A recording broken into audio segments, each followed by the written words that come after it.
साथियों, आप सभी का इस प्लेटफॉर्म पर स्वागत है। यहाँ पर हम लोग घटनाचक्र पब्लिकेशन के द्वारा स्पष्ट दृष्टि 2023 नाम से जो है यूपी पीसीएस प्री 2023 के लिए जो है प्रैक्टिस सेट निकाली गई है, जिसमें 5 आपके जीएस के प्रैक्टिस सेट दिए गए हैं। तो इसमें से जो आपका जो पहला टेस्ट पेपर है उसको इस वीडियो में हम लोग कंप्लीट करेंगे। पूरे 150 प्रश्न हैं। इन 150 प्रश्नों को हम लोग देखेंगे जो काफ़ी महत्वपूर्ण है आपके लिए। चलिए प्रारंभ करते हैं। पहला है, निम्नलिखित में से किस राज्य में भारत के प्रथम एक्वा पार्क की स्थापना की जाएगी? तो ये आपकी की जाएगी कहाँ पे? अरुणाचल प्रदेश में। दूसरा है, अक्टूबर 2022 में उत्तर प्रदेश के किस नगर में उत्तर भारत के पहले हाइपर स्केल डेटा सेंटर का लोकार्पण किया गया? तो कहाँ पर किया गया? ग्रेटर नोएडा में। कहाँ पर? ग्रेटर नोएडा में। आगे चलते हैं। नवंबर 2022 में भारत के पहले भारतीय जैविक डेटा केंद्र आईबीडीसी की स्थापना की गई। तो ये की गई आपकी फरीदाबाद में। ठीक है, फरीदाबाद में केंद्रीय विज्ञान प्रौद्योगिकी मंत्री जितेंद्र सिंह द्वारा की गई। और यहाँ पर डिजिटल डेटा को ब्रह्मा नामक सुपर कंप्यूटर में संग्रहित किया जाएगा। आगे बात करते हैं। नवंबर 2022 में प्रक्षेपित भारत के पहले निजी रॉकेट का नाम क्या है? तो इसका नाम विक्रम एस है। विक्रम एस नाम है। और इस रॉकेट का निर्माण हैदराबाद के स्टार्टअप स्काई रूट एरोस्पेस ने किया। आगे बढ़ते हैं। आवास एवं शहरी मामलों के मंत्रालय द्वारा वर्ष 2022 के स्वच्छता सर्वेक्षण पुरस्कारों के संदर्भ में 1 लाख से कम जनसंख्या वाले शहरों में स्वच्छतम शहर का पुरस्कार दिया गया किसे? तो ये दिया गया है आपका पंचगनी को। तो पंचगनी कहाँ का है? देखिए, महाराष्ट्र के पंचगनी को पहला मिला है। दूसरा स्थान छत्तीसगढ़ के पाटन को मिला है, जबकि तीसरा स्थान जो है महाराष्ट्र के कराड़ को मिला है। महाराष्ट्र के कराड़ को 1 लाख से कम वाले में। जबकि 1 लाख से अधिक जनसंख्या वाले शहरों में स्वच्छतम शहरों का पुरस्कार इंदौर को दिया गया है। ठीक है, इंदौर को साथ ही देश के पहले 7 स्टार कचरा मुक्त शहर की रेटिंग भी प्रदान की गई है। स्वच्छ वायु सर्वेक्षण 2022 के अनुसार 10 लाख से अधिक जनसंख्या वाले शहरों में पहला स्थान किसका है? तो पहला स्थान आपका लखनऊ का है। पहले पे लखनऊ है। और इसके बाद दूसरे पे कौन सा है? प्रयागराज है। तीसरे पे आपका बनारस है। और वहीं 3 लाख से लेकर 10 लाख की आबादी वाले शहरों में मुरादाबाद नंबर 1 पे, फिरोजाबाद दूसरे पे है। निम्नलिखित में से किस शहर को वर्ल्ड ग्रीन सिटी अवार्ड 2022 सम्मानित किया गया है? तो हैदराबाद को। अक्टूबर 2022 में मुख्यमंत्री योगी आदित्यनाथ द्वारा स्टैचू ऑफ डिग्निटी मर्यादा मूर्ति का अनावरण किस शहर में किया गया? तो अयोध्या में। ठीक है, अयोध्या में किया गया। ये मूर्ति किसकी है? तो स्वामी रामानुजाचार्य की है। अक्टूबर 2022 में विश्व की सबसे ऊंची प्रतिमा शिव की सबसे ऊंची शिव प्रतिमा का लोकार्पण कहाँ किया गया? तो ये राजस्थान के नाथ द्वार में, राजस्थान के राजसमंद के नाथ द्वार में किया गया, वहाँ के मुख्यमंत्री अशोक गहलोत जी के द्वारा। और ये जो मूर्ति है, ये आपकी, इसका नाम दिया गया है विश्वास स्वरूपम। विश्वास स्वरूपम। और ये ध्यान मुद्रा में ये मूर्ति है। आगे चलते हैं। क्वेश्चन नंबर 10 देखते हैं। प्रधानमंत्री नरेंद्र मोदी द्वारा नवंबर 2022 में अनावरण की गई स्टैचू ऑफ प्रॉस्पेरिटी किससे संबंधित है? तो ये नाद प्रभु जो है कैंपेगोंडा से संबंधित है। ये बेंगलुरु स्थित एक धातु की प्रतिमा है। और ये जो बेंगलुरु शहर को जिसने बसाया था, उनका नाम ही आपका नाद प्रभु कैंपेगोंडा, इन्हीं इसके संस्थापक के नाम पे, या उन जो संस्थापक है उनकी ही मूर्ति बनाई गई है। और यह जो है 100 फीट से अधिक ऊंचाई वाली यह प्रतिमा विश्व के किसी भी शहर के संस्थापक की सबसे ऊंची प्रतिमा है। अगला है, निम्नांकित में से किसने Time 222 Time 2022 list of 100 most influential people में स्थान प्राप्त किया? तो इसमें गौतम अडानी, करुणानंदी और खुर्रम परवेज, ये 3 लोग इसमें शामिल हैं। ठीक है, गौतम अडानी को टाइटन श्रेणी में, करुणानंदी को लीडर श्रेणी में और खुर्रम परवेज को लीडर श्रेणी में दिया गया है। तो आपका 1 2 4 अर्थात डी ऑप्शन हो गया। आगे चलते हैं। विश्व प्रेस स्वतंत्रता सूचकांक WPFI 2022 में भारत की रैंक क्या है? तो भारत की रैंक 150वीं रैंक है। ठीक है, 150वीं, 180 देशों में 150वीं है। नॉर्वे पहले पे है और अंतिम स्थान पर उत्तर कोरिया है। निम्नलिखित में से कौन सा प्रधानमंत्री स्वनिधि योजना के अंतर्गत लक्षित समूह है? तो फुटपाथ विक्रेता। सितंबर 2022 में मनाए गए विश्व पर्यटन दिवस 2022 की थीम, तो कब मनाया गया था? 27 सितंबर को। इसकी थीम थी rethinking tourism from crisis to transformation, D option. दूसरे खेलो इंडिया विश्वविद्यालय खेल कहाँ आयोजित किए गए? तो ये आपके बेंगलुरु, कर्नाटक के बेंगलुरु में आयोजित किए गए। पहला आपका भुवनेश्वर में था, दूसरा आपका बेंगलुरु में किया गया। बेंगलुरु में कर्नाटक कर्नाटक के बेंगलुरु में जैन विश्वविद्यालय वहाँ पर संपन्न किया गया। और जो तीसरा होगा वो आपका उत्तर प्रदेश में हो, उसकी मेजबानी उत्तर प्रदेश करेगा। अंतर्राष्ट्रीय मातृभाषा दिवस मनाया जाता है 21 फरवरी को, 21 फरवरी, जिसकी थीम थी बहुभाषी शिक्षा, शिक्षा के रूपांतरण की आवश्यकता। आगे बढ़ते हैं। 2023 में G20 शिखर सम्मेलन की मेजबानी के लिए भारत के किस राज्य या केंद्र शासित प्रदेश को चुना गया है? तो नई दिल्ली को। विश्व खुशहाली सूचकांक 2023 के अनुसार भारत की रैंक कौन सी थी? 126, जबकि 2022 में 136वीं थी। 10 रैंक का फायदा हुआ है। टाइम पत्रिका के अनुसार 2022 का पर्सन ऑफ द ईयर चुना गया है यूक्रेन के राष्ट्रपति व्लादिमीर जेलेंस्की को और द स्पिरिट ऑफ यूक्रेन को। विश्व आर्थिक मंच सम्मेलन 2023 कहाँ आयोजित किया गया? तो ये आपका हर साल जो है स्विट्जरलैंड में ही आयोजित होता है। निम्नलिखित में से कौन सही सुमेलित नहीं है? अंतर्राष्ट्रीय महिला दिवस 8 मार्च को, विश्व जल दिवस 22 अप्रैल को नहीं बल्कि 22 मार्च को होता है। और इस बार की जो थीम रही है accelerating the change to solve the water and sanitation crisis. Bharat ने फरवरी 2022 में युद्ध प्रभावित यूक्रेन से भारतीयों को लाने के लिए किस मिशन के तहत लोगों को निकाला था? ऑपरेशन गंगा। यूएन में भारत का स्थायी प्रतिनिधि कौन है? रुचिरा कंबोज। वर्तमान में इंटरपोल के अध्यक्ष अहमद नशर अल रईसी निम्नलिखित में किस देश से संबंध रखते हैं? सऊदी अरब से। कहाँ से? सऊदी अरब नहीं, संयुक्त अरब अमीरात। संयुक्त अरब अमीरात, डी ऑप्शन, ठीक है, संयुक्त अरब अमीरात। तो ये आपका डी ऑप्शन हो जाएगा। और आगे बढ़ते हैं। भारत और किस देश के बीच द्विपक्षीय सैन्य अभ्यास हरिमऊ शक्ति 2022 आयोजित किया गया? तो ये भारत और मलेशिया के मध्य में, भारत और मलेशिया। 80वें गोल्डन ग्लोब अवार्ड में किस मूवी को सर्वश्रेष्ठ मोशन फिल्म ड्रामा का पुरस्कार दिया गया है? तो ये दिया गया है दी फेबलमैन्स को। अगला है, निम्नलिखित समाचार पत्रों में से किसने प्रतिष्ठित लोक सेवा श्रेणी में पुलित्जर पुरस्कार 2022 जीता है? तो ये द वाशिंगटन पोस्ट ने। निम्नलिखित में से किसे वर्ष 2022 के प्रतिष्ठित इंटरनेशनल बुकर पुरस्कार के लिए नामित किया गया? गीतांजलि श्री को, उनके जो रचना है टूम ऑफ सैंड के लिए। यहाँ पे 2 सूचियाँ हैं, अर्जुन पुरस्कार और किस खेल संबंधित, इनको हमें मिलान करना है। इन लोगों को जो है अर्जुन पुरस्कार दिया गया। जो 25 लोगों को अर्जुन पुरस्कार दिया गया है इस बार का, उनमें ये चारों भी शामिल हैं, जिसमें सीमा पुनिया जो है एथलेटिक्स से संबंधित है, 3 से मिला ये। लक्ष्य सेन बैडमिंटन 1 से। सुशीला देवी जो है ये जूडो से, 4 से। निकाहत जरीन बॉक्सिंग 2 से। तो 3142 डी ऑप्शन। मार्च 2022 में किस सांसद को सर्वश्रेष्ठ सांसद के लिए पुरस्कृत किया गया? असुद्दीन ओवैसी को, ठीक है। ये AIMIM के अध्यक्ष हैं। किस राजनीतिक को वर्ष 2023 में पद्म विभूषण पुरस्कार से सम्मानित किया गया, प्रदान किया गया? मरणोपरांत मुलायम सिंह यादव को। मानव के साथ कुत्ते को दफनाए जाने का साक्ष्य निम्नलिखित में से किस स्थान से प्राप्त हुआ है? तो कश्मीर के बुर्ज होम से। सिंधु घाटी संस्कृत वैदिक सभ्यता से भिन्न थी क्योंकि यह एक नगरीय सभ्यता थी, सही है। इसके पास चित्रलेखी लिपि थी, ये भी सही है। इस काल में लोहे का प्रयोग नहीं होता था, ये भी सही है। तो डी, तीनों सही है, डी ऑप्शन हो जाएगा। लोथल किस नदी के तट पर अवस्थित था? भोगवा नदी के तट पर, गुजरात में। भारत का सबसे बड़ा हड़प्पन पुरास्थल कौन सा है? तो ये राखीगढ़ी, हरियाणा के हिसार जिले में स्थित राखीगढ़ी। अगला है आपका, यहाँ पे 2 सूचियाँ दी गई हैं, इन्हें हमें मिलान करना है। ऋग्वेद आपका सूक्त एवं प्रार्थनाएं 4 से मिला दीजिए। यजुर्वेद जो है आपका स्त्रोत एवं कर्मकांड 2 से मिलाइए। सामवेद संगीतमय युक्त सूक्त 1 से मिलाइए। अथर्ववेद जो है आपका तंत्र मंत्र एवं वशीकरण 3 से मिला दीजिए। तो 4213 ए ऑप्शन हो जाएगा। अगला है T4 बैक्टीरियोफेज उत्पन्न किए जा सकते हैं किससे? आंतरीय जीवाणुओं ई कोलाई में। निम्न में से कौन सा कथन विषाणु के संबंध में गलत है? देखिए, विषाणु मृतोपजीवी होते हैं, ये कथन आपका गलत है क्योंकि ये जीवित कोशिका के बाहर या निर्जीव पदार्थ जैसा व्यवहार करते हैं, परंतु विषाणु मृतोपजीवी नहीं होते हैं। तो ये वाला सही नहीं, जबकि विषाणु अविकल्पी परजीवी होते हैं, सही है। प्रोटीन आवरण से घिरा न्यूक्लिक अम्ल का बना होता है। जीवित कोशिका के अंदर द्विगुणित होने वाला अकोशिकीय जीव होता है, ये भी सही है।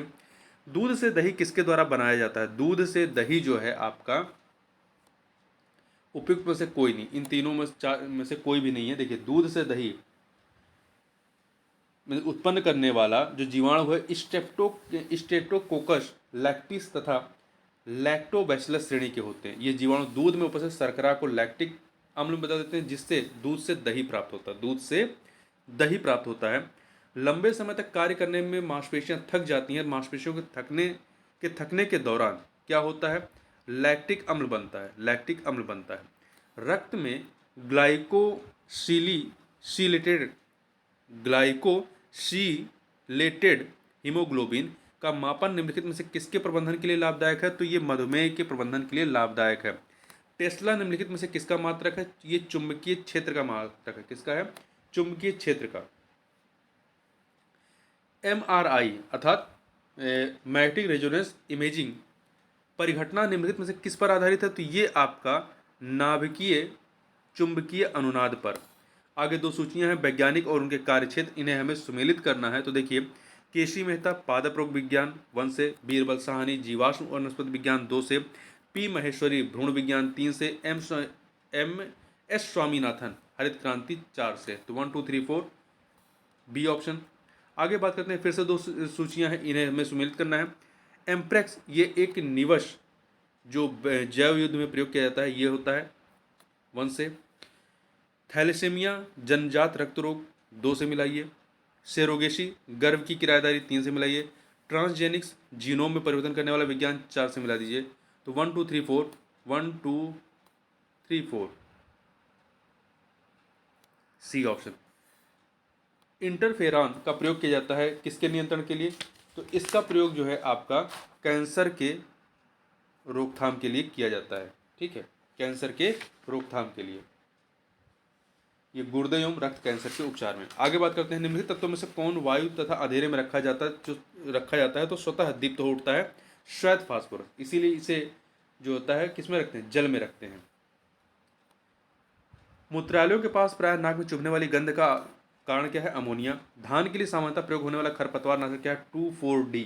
2,4-D the dichloro phenoxy acetic acid. Cryogenic ताप से उस ताप से है जो -150 डिग्री सेंटीग्रेड से कम होता है। निम्नलिखित में से कौन सा उद्योग बॉक्साइट को मुख्य कच्चा माल के रूप में उपयोग करता है? तो ये कौन उपयोग करता है? एल्युमिनियम।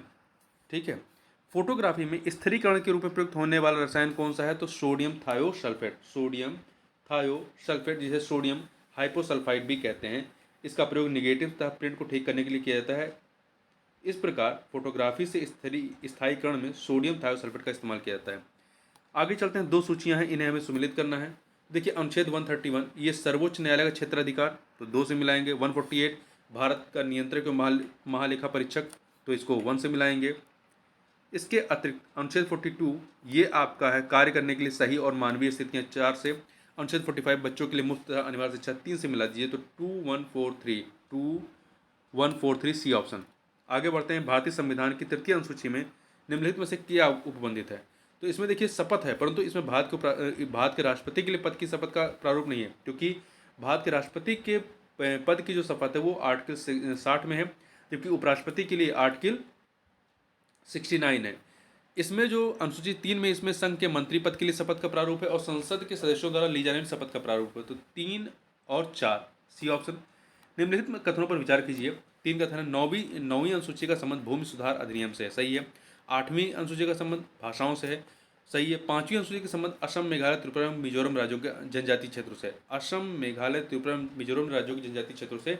छठी अनुसूची है, 5वीं नहीं, छठी अनुसूची। तो यहाँ पे पहला दूसरा सही है, पहला और दूसरा सही है, ए ऑप्शन।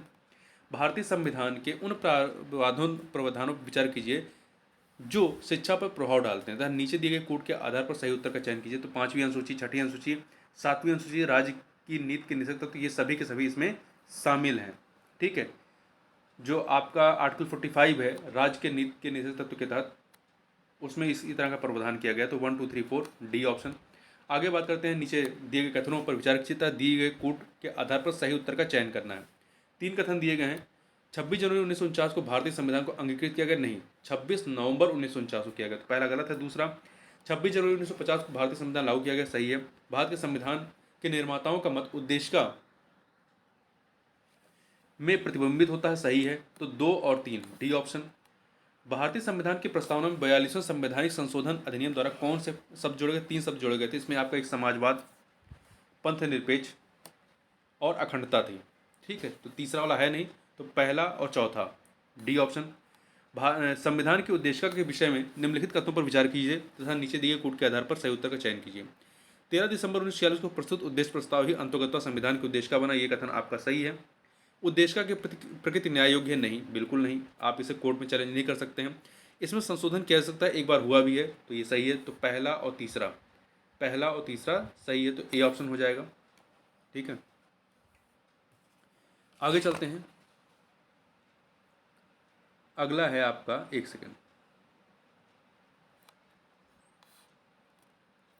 भारतीय संविधान की प्रस्तावना भारतीय नागरिकों के लिए किन किन लक्ष्यों को सुनिश्चित करती है। तो देखिए, ये 5 प्रकार की स्वतंत्रता देती है: विचार, अव्यक्ति, विश्वास, धर्म और उपासना, और 2 प्रकार की समानता, प्रतिष्ठा और अवसर की समानता। तो ये सभी के सभी 1 2 3 भारतीय संविधान में पाए जाने वाले एकात्मक तत्वों की पहचान कीजिए तथा नीचे दिए गए कूट के आधार पर सही उत्तर का चयन कीजिए। तो एकात्मक लक्षणों में कौन कौन से हैं? राज्यपाल की नियुक्ति, राज्य के विधेयकों पर राष्ट्रपति की स्वीकृति, आपातकालीन उपबंध, ये सभी के सभी 1 2 3, सभी के सभी नहीं, 1 2 3 केवल, इसलिए डी ऑप्शन अगला है। भारत में दल विहीन प्रजातंत्र की अवधारणा को किसने प्रस्तुत किया था? जयप्रकाश नारायण ने। जीवमंडल के संगठन के विभिन्न स्तरों के बारे में निम्नलिखित में से कौन सा एक सही अनुक्रम है? तो देखिए, इसमें नंबर 1 पे जीव, फिर जनसंख्या, जीव से बड़ा जनसंख्या, जनसंख्या से बड़ा पारिस्थितिक तंत्र, उससे बड़ा जीवमंडल। रामसर अभिसमय कन्वेंशन भारत जिसका एक हस्ताक्षर करता है, किसके संरक्षण और विवेकपूर्ण उपयोग से संबंधित है? तो आर्द्र भूमियों के। पारितंत्र में पौधों के पोषण चक्रण के लिए नाइट्रोजन चक्र सबसे महत्वपूर्ण प्रक्रियाओं में से एक है। वातावरणीय नाइट्रोजन का पौधों में प्रवेश किस रूप में होता है? तो नाइट्रेट के रूप में होता है। नीचे 2 कथन दिए गए, कथन कारण का प्रश्न है। कथन है कि उष्णकटिबंधीय देशों में तितलियों की प्रजातियां सर्वाधिक संख्या में पाई जाती हैं, सही है। कारण तितलियां कम तापमान में नहीं रह सकती, कथन कारण सही है और व्याख्या भी हो रही, ए ऑप्शन हो जाएगा। आगे यहाँ पे 2 सूचियां दी गई हैं, इन्हें हमें सुमिलित करना है। तो देखिए, द्रवीभूत नीतल गैसीकरण, तो ये आपका लकड़ी से ईंधन गैस 3 से मिलाइए। सीसा जो है ये आपका बच्चों में मानसिक विक्षिप्तता 4 से मिला दीजिए। जल में कैडमियम विद्युत लेपन उद्योग से 2 से। सफ़ेद फेफड़ा ये वस्त्र उद्योग से 1 से मिलाइए। तो 3 4 2 1 C option. Indian Oil Corporation ने तपेदिक उन्मूलन परियोजना शुरू करने हेतु केंद्रीय टीबी प्रभाग और किन राज्यों के साथ समझौता ज्ञापन पर हस्ताक्षर किए हैं? तो उत्तर प्रदेश और छत्तीसगढ़, तो 1 और 4 डी ऑप्शन। भारतीय खाद्य सुरक्षा एवं मानक प्राधिकरण द्वारा उत्तर प्रदेश की किस जेल को खाने की गुणवत्ता, भंडारण एवं स्वच्छता के लिए 5 स्टार रेटिंग प्रदान की? केवल एक को की गई है, Bulandshahr jail, Bulandshahr, D option 4। International space registry में ने किस भारतीय राजनेता के नाम पर एक तारे का नामकरण किया है? तो अटल बिहारी वाजपेयी के नाम पर। 26वां राष्ट्रीय युवा महोत्सव के संबंध में कौन सा सही कथन की पहचान कीजिए? इसका आयोजन कर्नाटक में किया गया, ये कथन आपका सही है। इस महोत्सव की थीम थी विकसित युवा विकसित भारत, 2 के दोनों कथन यहाँ पर सही हैं आपके, तो सी ऑप्शन। निम्नलिखित कथनों पर विचार कीजिए और ये हुआ कहाँ पे था? कर्नाटक के हुबली धारवाड़ में, ठीक है। रॉबर्ट क्लाइव बंगाल का प्रथम गवर्नर जनरल था? नहीं, वारन हेस्टिंग बंगाल का प्रथम गवर्नर जनरल था, तो पहला गलत है। दूसरा विलियम बेंटिक भारत का प्रथम गवर्नर जनरल था, ये सही है। तो पहला कौन सही है? पहला गलत, दूसरा सही, बी ऑप्शन हो जाएगा। भारतीय राज्यों पर अंग्रेजी प्रभुत्व स्थापित करने के लिए किसने प्रशासन में सहायक संधि प्रणाली का सूत्रपात किया था? लॉर्ड वेल्जली ने। 1857 के स्वतंत्रता संग्राम से संबंधित पहली घटना थी सैनिकों का दिल्ली के लाल किला पर पहुंचना। एका आंदोलन को प्रारंभ किया गया था उत्तर प्रदेश के हरदोई, बाराबंकी एवं अन्य स्थानों के किसानों के द्वारा 1921-22 में। निम्नलिखित कॉलेजों में सर्वप्रथम किसकी स्थापना हुई थी? हिंदू कॉलेज कलकत्ता 1817 में। राजा राम मोहन राय ने डेविड हेयर और अलेक्जेंडर डफ के साथ मिलकर कलकत्ता में स्थापित किया था। कब किया था? 1817 में, ठीक है। जबकि दिल्ली कॉलेज 1824 में, मेयो कॉलेज 1875 में और मुस्लिम एंग्लो ओरिएंटल कॉलेज भी 1875 में, तो ए ऑप्शन हो जाएगा। निम्नलिखित में से किसने सोम प्रकाश नामक समाचार पत्र शुरू किया? तो सोम प्रकाश ये शुरू किया था किसने? ईश्वरचंद्र विद्यासागर ने। वह बंगाली नेता कौन था जिसने सामाजिक धार्मिक सुधारों का विरोध किया और रूढ़िवादिता का समर्थन किया था? राधाकांत देव ने, ठीक है। और इन्होंने जो है धर्मसभा, बंगाल धर्मसभा की स्थापना की थी, इसी के माध्यम से करते थे। क्वेश्चन नंबर 79, 2 कथन दिए गए हैं। भारत की उत्तर से दक्षिण लंबाई 2933 किलोमीटर नहीं, उत्तर से दक्षिण लंबाई नहीं, ये पूर्व से पश्चिम लंबाई है। उत्तर से दक्षिण लंबाई जो है 3214 किलोमीटर है। तो पहला गलत हो गया। दूसरा, भारतीय मानक मानक समय रेखा तेलंगाना से होकर गुजरती है, नहीं, ये तेलंगाना से नहीं गुजरती। तो दो के दोनों गलत हैं, डी ऑप्शन हो जाएगा। देखिए कहाँ कहाँ से गुजरती है, 5 राज्यों से, मध्य उत्तर प्रदेश नहीं, हाँ उत्तर प्रदेश, मध्य प्रदेश, छत्तीसगढ़, उड़ीसा और आंध्र प्रदेश। आगे बात करते हैं भारत चीन सीमा के संदर्भ में निम्नलिखित कथनों पर विचार कीजिए। भारत की चीन के साथ दूसरी सबसे लंबी सीमा लगती है, सही है, पहली बांग्लादेश के साथ में। दूसरा, चीन की सीमा वर्तमान में जम्मू कश्मीर के साथ लगती है, नहीं लगती है, ये नहीं लगती है, जब से केंद्र शासित प्रदेश बन गया तब से नहीं लगती। अब लद्दाख से लगती है, हिमाचल प्रदेश से लगती है, उत्तराखंड, सिक्किम और अरुणाचल प्रदेश से लगती है। तो यहाँ दो के दोनों कथन गलत हैं, डी ऑप्शन। नहीं नहीं, पहला सही है दूसरा गलत है ना, पहला सही दूसरा गलत है, तो ए ऑप्शन। निम्नलिखित में से किस भारतीय राज्य की सीमा नेपाल के साथ सबसे कम लगती है, तो सिक्किम की सीमा। किसकी सीमा? सिक्किम की सीमा सबसे कम लगती है। यहाँ पर आगे चलते हैं। काराकोरम श्रेणी के संदर्भ में दिए गए कथनों पर गौर कीजिए, बताना है कौन सा असत्य है दोनों में से। इसे कृष्णागिरी भी कहा जाता है, सही कथन है। काराकोरम श्रेणी भारत का सबसे उत्तरी पर्वत है, इसे कृष्णागिरी या एशिया की उच्च श्रेणी भी कहा जाता है, ये कथन सही है। दूसरा, अक्साई चीन इसी श्रेणी में आता है, नहीं, अक्साई चीन जो है वो लद्दाख श्रेणी में आता है। तो पहला सही दूसरा गलत। असत्य कौन सा है, तो दूसरा वाला, बी ऑप्शन। अगला है, दो सूचियां दी गई, इन्हें हमें सुमेलित करना है। देखिए जुगु घाटी आपका नागालैंड में है, 4 से मिलाई। अराकू घाटी जो है आंध्र प्रदेश में, 3 से मिलाइए। पांगी घाटी ये हिमाचल प्रदेश, 2 से मिलाइए। शोर घाटी उत्तराखंड, 1 से मिला दीजिए। तो 4 3 2 1, 4 3 2 1, डी ऑप्शन। आगे चलते हैं। दामोदर नदी के संदर्भ में दिए गए कथनों पर विचार कीजिए। दो कथन दिए गए हैं, बताना असत्य कौन सा। यह नदी मालवा के पठार से निकलती नहीं, ये नदी मालवा के पठार से नहीं निकलती है। ये झारखंड में छोटा नागपुर पठार के पूर्वी भाग से प्रवाहित होती है और यह नदी भ्रंश घाटी में बहती है। तो पहला गलत है। इस नदी के किनारे धनबाद शहर स्थित है, सही है। बराकर इसकी सहायक नदी और धनबाद और दुर्गापुर इस नदी के तट पर स्थित हैं। तो कौन सा असत्य है, पहला असत्य है, तो ए ऑप्शन। निम्नलिखित में से कौन सी नदी कावेरी के दाहिने तट से नहीं मिलती है, हेमावती नहीं मिलती है, जबकि लक्ष्मण तीर्थ, भवानी, अमरावती मिलती हैं। निम्नलिखित में से कौन सा युग संगत नहीं है, तो खनिज क्षेत्र और राज्य। बरामजादा उड़ीसा, बिचोलिम गोवा, बरगावन पहाड़ी झारखंड में नहीं है, ये मध्य प्रदेश में है, बरगावन पहाड़ी। अग्नि कुंडाला आंध्र प्रदेश। यूरोप की नदियों के संदर्भ में निम्नलिखित कथनों पर विचार कीजिए। डॉन नदी बाल्टिक सागर में गिरती है, नहीं, डॉन नदी बाल्टिक सागर में नहीं गिरती है। तो ये कहाँ गिरती है, अजोब सागर में। तो पहला गलत हो गया। ओंडोर नदी जर्मनी और पोलैंड के मध्य सीमा बनाती, सही है। जर्मनी का वान शहर राय नदी के किनारे स्थित है, ये भी सही है। तो दूसरा तीसरा सही है, दूसरा तीसरा बी ऑप्शन हो जाएगा। आगे चलते हैं। यूरोप का निम्नलिखित में से कौन सा औद्योगिक क्षेत्र जलयान उद्योग हेतु प्रसिद्ध नहीं है, तो कौन सा क्षेत्र है, तो ये है आपका न्यू कैसल। न्यू कैसल जो है ये ब्रिटेन का औद्योगिक क्षेत्र, यह लौह इस्पात उद्योग के लिए प्रसिद्ध है, जबकि ग्लासगो, ब्रिटेन का ग्लासगो, जर्मनी का ल्यूबेक और आपका ब्रिटेन का बेलफास्ट क्षेत्र जलयान उद्योग के लिए प्रसिद्ध है। आधुनिक भारतीय इतिहास की निम्नलिखित संधियों को उनके आरोही क्रम में व्यवस्थित कीजिए। तो देखिए इसमें पहले आपका इलाहाबाद की प्रथम संधि आएगी 1765 में, फिर आपकी बनारस की संधि आएगी, फिर फैजाबाद की। तो 132 सी ऑप्शन। रणजीत सिंह के संदर्भ में निम्नलिखित कथनों पर गौर कीजिए। दो कथन दिए गए हैं। अफगानिस्तान के शासक जमान शाह ने इन्हें राजा की उपाधि दी थी, ये कथन सही है। दूसरा, इन्होंने अमृतसर को अहलुवालिया मिस्र से छीन लिया, अहलुवालिया से नहीं छीना था, भंगी मिस्र से छीना था। तो पहला सही दूसरा गलत। सत्य कौन सा है, तो पहला वाला। सन्यासी विद्रोह के संदर्भ में निम्नलिखित कथनों पर गौर कीजिए।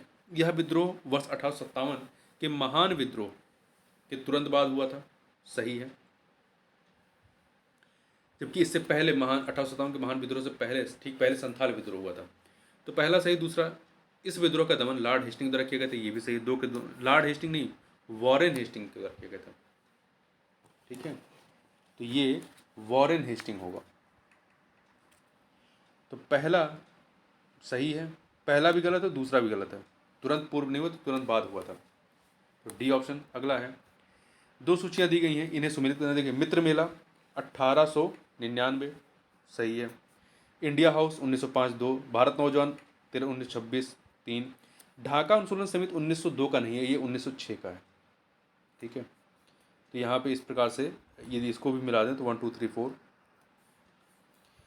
अगला है कथन कारण का प्रश्न है। कथन है बंगाल विभाजन के विरोध में स्वदेशी आंदोलन शुरू किया गया था, सही है। कारण स्वदेशी आंदोलन अपने लक्ष्य को पाने में पूर्णतः सफल रहा नहीं, पूर्णतः सफल नहीं था। तो कथन तो सही है, कारण गलत है, ए ऑप्शन। 1867-68 में भारत में प्रति व्यक्ति आय 20 रुपये थी। यह सर्वप्रथम अभिनिश्चित किया था किसने? ये किया था दादा भाई नौरोजी ने। किस अर्थशास्त्री ने भारत में सबसे पहले वैज्ञानिक दृष्टि से राष्ट्रीय आय की गणना की थी? वी के आर वी राव ने। किस पंचवर्षीय योजना में कृषि ने ऋणात्मक विकास प्रदर्शित किया था? तीसरी में। निम्नलिखित में से विश्व में सब्जियों का सर्वाधिक उत्पादन करने वाला देश कौन सा है? चीन, दूसरे पे भारत है। भारत में कृषि आय कर लगाया जा सकता है राज्य सरकारों द्वारा। काली क्रांति संबंधित है कच्चा तेल उत्पादन से। निम्नलिखित में से किस वर्ष में राष्ट्रीय भूमि अभिलेख आधुनिकीकरण कार्यक्रम प्रारंभ किया गया था? 2008 में प्रारंभ किया गया था। ठीक है, 2008 में। उत्तर प्रदेश कृषि अनुसंधान परिषद स्थित है कहाँ पर? लखनऊ में। ये आपका लखनऊ में स्थित है। UP council of agriculture research 1989 में इसकी स्थापना हुई थी। किसी फार्म के चल लागत पूंजी में निम्नलिखित में से क्या शामिल नहीं होता है? तो इसमें देखिए भूमि राजस्व शामिल नहीं होता, भूमि राजस्व। निम्नलिखित में से कौन कृषि वित्त का प्रमुख सिद्धांत है? तो उद्देश्य, व्यक्ति, उत्पादकता, नियोजन, ये सभी के सभी हैं, डी ऑप्शन। उच्चतम न्यायालय की व्यवस्था अनुसार निजी भवनों के ऊपर राष्ट्रीय झंडे को फहराना किसके तहत हर नागरिक का मौलिक अधिकार है? तो संविधान के अनुच्छेद 19(1) के तहत। निम्नलिखित में से कौन संविधान के अनुच्छेद 21 के दायरे में नहीं है? देखिए इसमें आपका एक चिकित्सक द्वारा घायल को चिकित्सीय सहायता देना है, कार्यस्थल पर महिलाओं का लैंगिक उत्पीड़न ये भी है, पानी की गुणवत्ता को दूषित करना ये भी है, मृत्युदंड इसके तहत नहीं आता है। प्रत्यक्ष बंदीकरण अधिनियम के अंतर्गत एक व्यक्ति बिना मुकदमा चलाए बंदी बनाया जा सकता है 3 माह के लिए। ठीक है, और भी कई कंडीशन जहाँ पे रखा जा सकता है इससे अधिक समय के लिए। भारत के संदर्भ में निम्नलिखित कथनों पर विचार कीजिए। 2 कथन है। जब एक कैदी पर्याप्त आधार प्रस्तुत करता है तो ऐसे कैदी को पैरोल मना नहीं किया जा सकता, क्योंकि यह उसके अधिकार का मामला बन जाता है। नहीं, पेरोल जो है उसके अधिकार का मामला नहीं, पैरोल जो होता है वो कैदी के अधिकार का मामला होता है। तो पहला गलत है। कैदी को पैरोल पर छोड़ने के लिए राज्य सरकारों के अपने नियम, ये सही है, तो बी ऑप्शन। अगला है निम्नलिखित कथनों पर वक्तव्यों पर विचार की ध्यान दीजिए। किसी को राष्ट्रगीत गाने के लिए बाध्य नहीं किया सकता, क्योंकि इससे वाक स्वातंत्र और अव्यक्त स्वातंत्र के अधिकार का उल्लंघन होगा, सही है। इससे अंतःकरण की और धर्म के अबाध रूप से आचरण और प्रचार करने की स्वतंत्रता के अधिकार का उल्लंघन होगा, ये भी सही है। राष्ट्रगीत गाने के लिए किसी को बाध्य करने वाला कोई विधिक उपबंध नहीं है, ये भी सही है। सभी के सभी सही है, तो 1 2 3 सी ऑप्शन। तो यहाँ पर आपका सी ऑप्शन हो जाएगा। आगे चलते हैं अगले प्रश्न पर। अगला प्रश्न है आपका, नीचे 2 वक्तव्य दिए गए हैं कथन कांड का। राष्ट्रपति संसद का भाग होता है, सही है। संसद के दोनों सदनों द्वारा पारित विधेयक बिना राष्ट्रपति की स्वीकृति कानून नहीं बन सकता, कथन कांड दोनों सही है और व्याख्या भी हो रही है, ए ऑप्शन। जब केंद्रीय मंत्रिमंडल ने वर्ष 2002 में चुनावी सुधारों पर अध्यादेश में बिना किसी बदलाव के उसे राष्ट्रपति को वापस भेजा, तब राष्ट्रपति ने भारतीय संविधान के कौन संशोधित कर उसे अपनी सहमति दी? आर्टिकल 123। निम्नांकित में से किस प्रकार के प्राधिकार भारत के राष्ट्रपति को प्राप्त हैं? तो इसको जो है वास्तविक और लोकप्रिय नहीं, औपचारिक और विधिक तथा संवैधानिक और नाम मात्र का प्रदान किया गया है। तो 2 और 4, डी ऑप्शन। उपराष्ट्रपति के संबंध में निम्नलिखित कथनों में से कौन सा ऐसे सही नहीं है? उपराष्ट्रपति बनने के लिए व्यक्ति के पास जनता के सदन के सदस्य निर्वाचित होने की योग्यता होनी चाहिए, नहीं, ये कथन गलत है। किसी राज्य की विधायिका का सदस्य इस पद के लिए उम्मीदवार हो सकता है, सही है। उपराष्ट्रपति के पद का कार्यकाल उतना ही होता है जितना कि राष्ट्रपति, ये भी सही है। उसको एक औपचारिक महाभियोग द्वारा पद से हटाया जाता नहीं, इसके लिए महाभियोग की प्रक्रिया नहीं है। तो पहला और चौथा गलत है, पहला और चौथा गलत है। तो इसमें यही पूछा है कि कौन सा गलत है, तो सी ऑप्शन। भारत का उपराष्ट्रपति के बारे में देखिए 4 कथन है। भारत का उपराष्ट्रपति उच्चतम प्रतिष्ठित पदधारी है, सही है। इसके पास पद से संबंध कोई औपचारिक कार्य नहीं, उपराष्ट्रपति के संबंधित कोई कार्य नहीं होता है, दायित्व नहीं होता, ये भी सही है। तीसरा, राष्ट्रपति की अनुपस्थिति में उसके कार्यों का निर्वहन करता है, सही है। राष्ट्रपति की पद त्याग, अपदस्थीकरण अथवा मृत्यु के चलते राष्ट्रपति के रूप में कार्य करते नया राष्ट्रपति नहीं चुन लिया जाता है।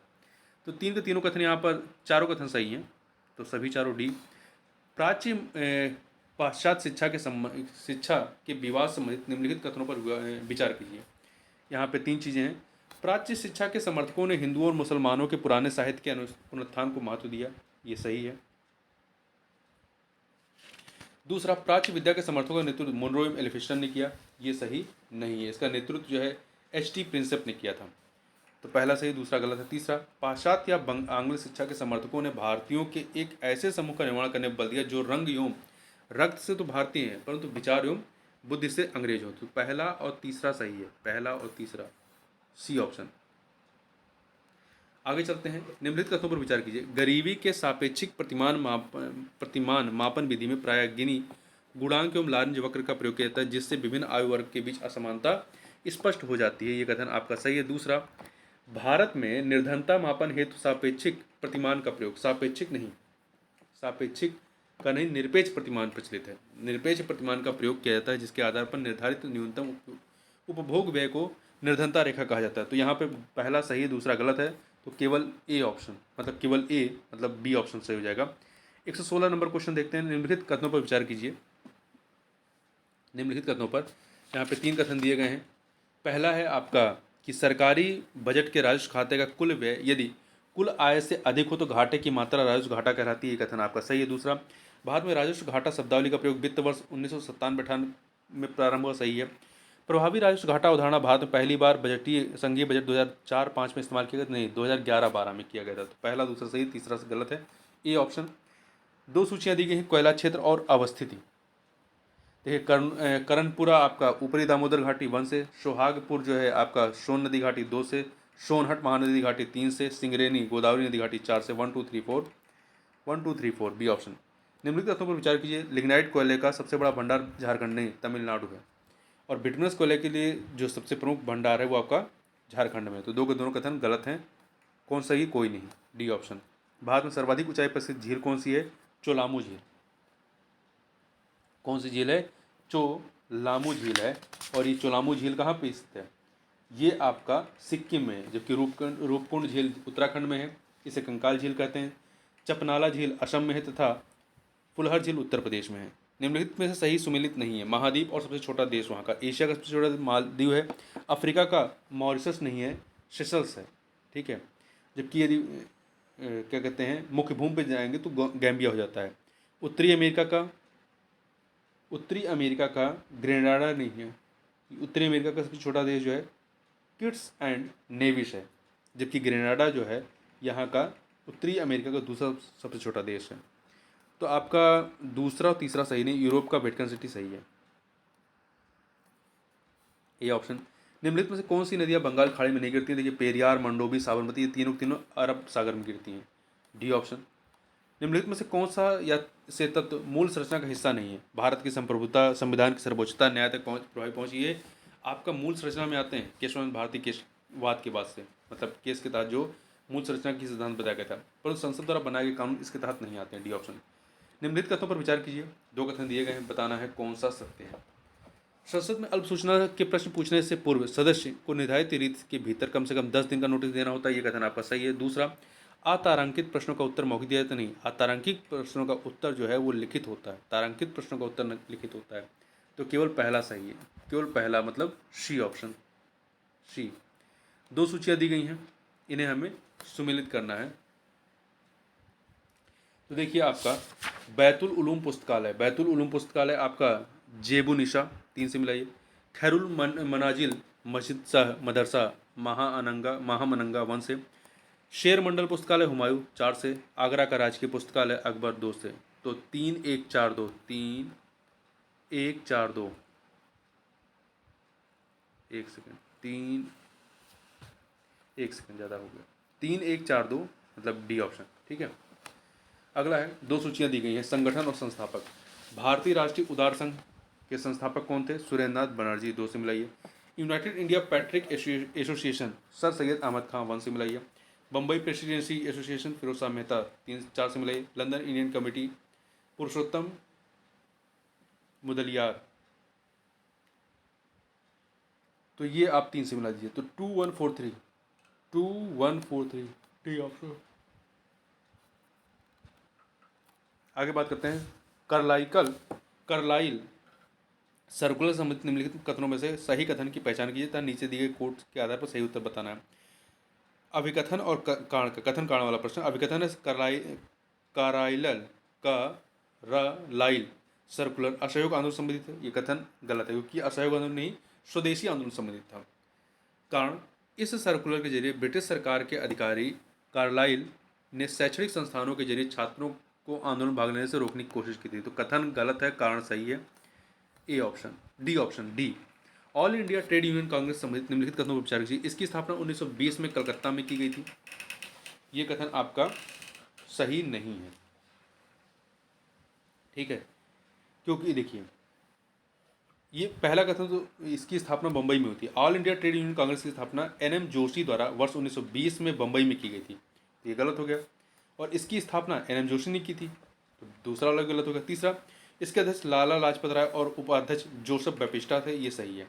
तो केवल तीसरा कथन यहाँ पर सही, केवल तीसरा डी ऑप्शन। अगला है, आगे देखते हैं, जब एक प्रजाति को लाभ हो रहा हो तो दूसरे अप्रभावित रहती है, तो उसे कौन सा अंतः जातीय अन्योन्य क्रिया कहते हैं? तो इसे आप जो है क्या कहते हैं? सहभोजिता कहते हैं, ठीक है, सहभोजिता कहते हैं, कॉमन्सलिज्म कहते हैं। अगला है कथन कारण का प्रश्न है, जलीय पारिस्थितिक तंत्र में बायोमास का पिरामिड उल्टा हो सकता है, सही है। कारण, जलीय परितंत्र के उत्पादक सूक्ष्म पादप प्लवक होते हैं जो तीव्र गति से जनन करते हैं। कथन कारण दोनों सही है। और व्याख्या भी हो रहा बी ऑप्शन। लोक अदालत के संबंध में विचार कीजिए। लोक अदालत की स्थापना वैकल्पिक विवाद निवारण तंत्र के रूप में की गई थी, सही है। लोक अदालतों द्वारा दिए गए निर्णय को दीवानी न्यायालय के निर्णय के रूप में स्वीकार किया जाता है, ये भी सही है। लोक अदालत के आदेश सभी पक्षों के लिए अंतिम तौर पर बाध्यकारी होते हैं, इसके खिलाफ कहीं पे कंप्लेन नहीं कर सकते हैं। तो 1 2 3 डी ऑप्शन। विद्युत उत्पादन स्थापित क्षमता में हिस्सेदारी को ध्यान में रखते हुए सही अवरोही क्रम बड़े से छोटे क्रम में चलते हैं। तो इसमें तापीय ऊर्जा, नवीकरण ऊर्जा, फिर नाभिकीय ऊर्जा, बी ऑप्शन। निम्नलिखित में से भारत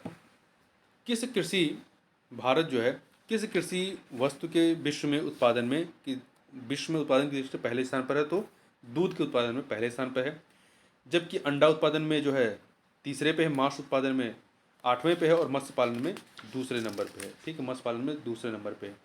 तो यहाँ पर ए ऑप्शन, केवल ए 1, केवल ए। 133 नंबर क्वेश्चन देखते हैं, निम्नलिखित कोयला उत्पादक राज्यों का भंडारण की दृष्टि से सही अवरोही क्रम, छोटे से बड़ा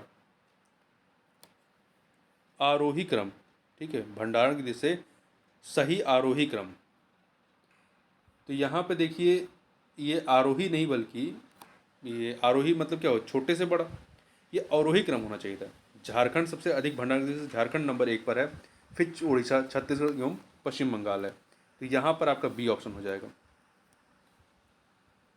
आगे चलते हैं, हड़प्पाई मुद्राओं में सबसे अधिक संख्या में कौन से पशु का अंकन प्राप्त होता है? तो एक श्रृंगी पशु का।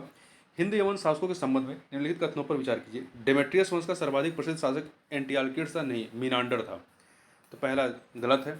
दूसरा, हेलिडोरस एंटियालकिड्स का राजदूत था, ये सही है। कालिदास ने यवनों के आक्रमण का उल्लेख किया है, ये कथन आपका सही है, पतंजलि और कालिदास दोनों ने किया है।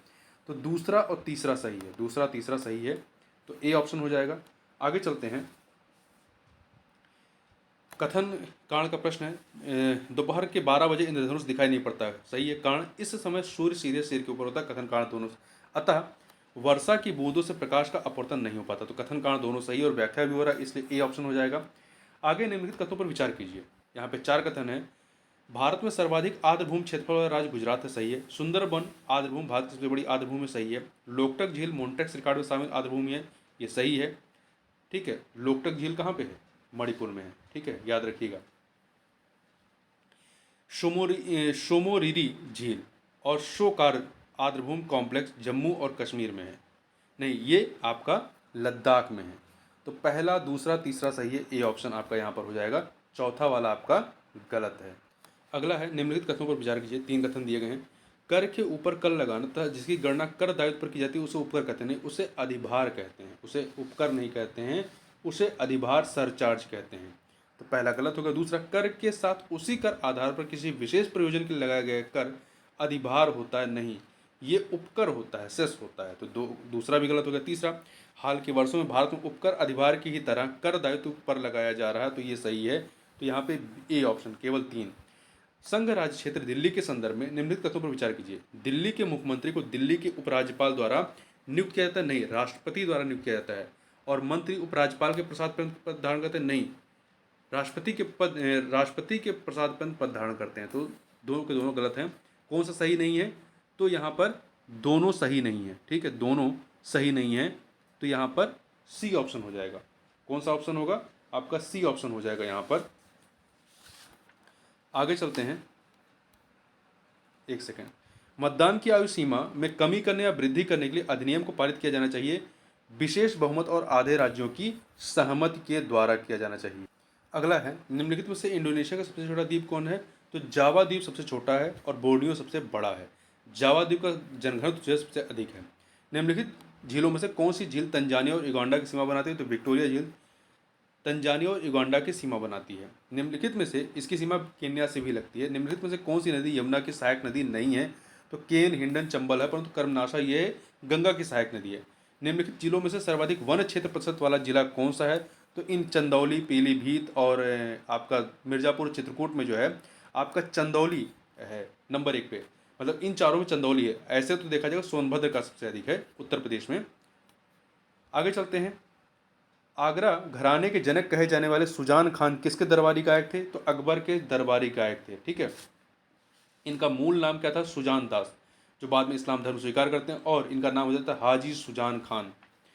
यद्यपि मैंने कुरान नहीं पढ़ा है, ना ही कभी रोजे रखता हूँ, और ना ही कभी शुक्रवार की नमाज में सम्मिलित होता हूँ, फिर भी मैं सच्चा मुसलमान हूँ। यह कथन किसका शासक का है? अलाउद्दीन खिलजी का।